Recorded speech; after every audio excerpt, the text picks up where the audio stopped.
Orgasms and Alcohol. Hi, welcome to Lily Love Coach. Orgasms and alcohol. It seems that most people end up having hot sex when they've been drinking. But the reality is, at a level of 0.5, which is half a beer, your sexual response and arousal is decreased. At about a 1, you can't even have an orgasm anymore. And at a 1.5 blood alcohol level for guys, that equates to impotence. So what's going on with this picture in this culture? Here we go out to bars, drink a lot.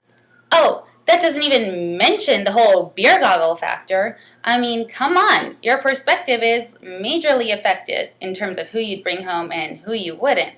So personally, I think you want to take home the person at the bar or get that woman to be in a relationship with you, dating, whatever, who doesn't need the alcohol to have a good time.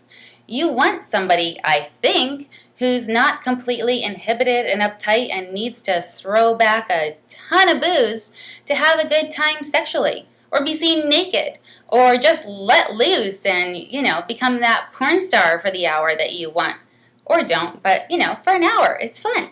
So what is going on here? How can we start to loosen up, lower inhibitions, have orgasms? Oh, speaking of which, the alcohol and orgasm question then, those stats I just gave you, begs the question, how many people end up faking it when they're drinking? Or are they just too blitzed to even know if they've really had one?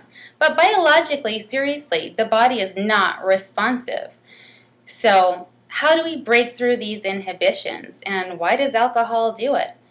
Breathing, really just pushing your edge, walking through it the first time, being vulnerable, your heart racing, maybe you feel some anxiety, you're going to try something new, but if you stick with it, it gets easier. I mean, we're not born knowing how to be sexual, we learn it. We're not fearless from the beginning. I mean, think back to your first time you ever had sex. I mean, most likely you were like a nervous wreck. Not that I'm suggesting to be that way now, but whenever you try something new or that's outside of your box, it's going to be scary. Do you really need a Band-Aid to walk through it? So trust yourself, feel your emotions, push your edge, walk through it, and find someone who is more fearless and who can really just try and have a good time without being knocked out. And for the women, if the guys are like above that blood alcohol level, you're just not even going to get any. He's just going to pass out. So really, guys, try and have some fun without the drinks. Have orgasms instead. Alcoholism decreases orgasmic ability and causes temporary impotence. Why do you feel you need it to let go? How can you become that person without drinking? Can you feel your emotions, be daring, vulnerable, anxious, excited? Do you want to like who you bring home from the bar? Do you want him or her to sexually enjoy you? If your date or partner can only loosen up after a few drinks, explore the inhibition and what's below the surface. Can you be a team and challenge yourselves together? Lily Love Coach.